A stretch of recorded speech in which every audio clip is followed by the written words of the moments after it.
Oh. Pretend I'm your DM. We're gonna play a game where one of the Patriarchs of Baldur's Gate has created a magical, mechanical orb. It sits in the center of Baldur's Gate, and people can walk up to the orb and ask it questions, and it will show them their heart's desire or even provide solutions and answers to their questions. Many people are enraptured by it. They want to know how this orb works. Turns out that when the orb wants to answer a question or show the asker something it wants to see, it casts scrying hundreds of times. Hundreds and hundreds. It casts scrying on all the people of Baldur's Gate. Because the orb can't actually think for itself. It's not a creature within it that puppets it and takes information and gives it out to the rest of the world. No, that would be far too taxing. It's a magical device that surveys all the people of Baldur's Gate and observes their words, actions, and opinions to formulate an answer to the asker. This allows the people of Baldur's Gate to collect data about their city faster than ever. And this becomes like an instant attraction. People start flooding to Baldur's Gate to ask the orb questions and show them their heart's desire. So the Patriarchs of Baldur's Gate have an idea. They could make orb proxies, little orbs that you can take with you that connect to the big orb, so you can take the orb home with you. Now, many of the people of Baldur's Gate who can afford it can ask the orb questions and see their heart's desire from their home. However, the orb is now working in overtime. The sheer amount of scrying this thing has to do in like a minute is causing the magic within it to heat up the orb, and it nearly explodes. So the Patriarchs hire some wizards to devise a plan to keep it magically cold within a new device. Now, the wizards can't just throw their spell slots into this thing to keep it cool. It generates too much heat all the time, so they come up with a much cheaper way to do so, which is to take in water from the city, freeze it around the orb, and then it evaporates. Problem solved. You and your party arrive in Baldur's Gate, and you have a bunch of stuff that you need to sell, so you head to the Wide and you find a merchant, and you find that there isn't a merchant there. Instead, there's an orb. It greets you, it asks you what you want to buy, and as you begin to speak to it, you realize it's not entirely accurate. You ask to sell this magical longsword.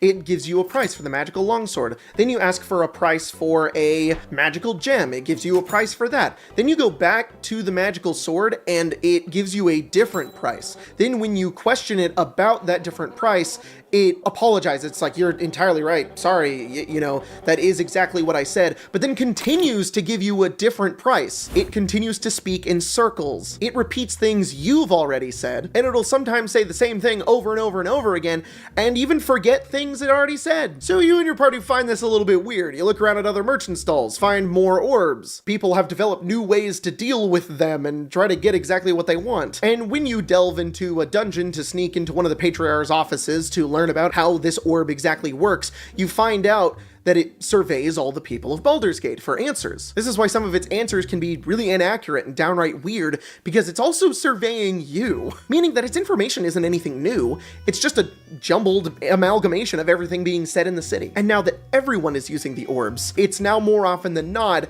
referencing itself. You and your party realize that many people in the city are using these orbs to run their businesses, manage the city, and common folk sometimes use it to just tell them what to do. You even find people who are using the orb to make recipes, feed their children, make their clothing, or sell paintings. The people in the city who offer these services, real skilled people, can't make ends meet anymore because the orb scries on their work 10,000 times a day. And now that their service isn't there anymore, the orb can't scry on it. And so the people get frustrated. The orb isn't as good as it used to be. Now you gotta ask the orb the same question like 3 or 4 times if you want a good response. So the Patriarchs notice this and decide to make it work even harder, have more water run into the thing, continue to cool it down, and spend more money. But they need to pay off some of that money they're paying to all those wizards to cool the orb down. It doesn't really help, unfortunately. The exponential growth of people using it continues, so they offer a new type of service. Now it can create illusions,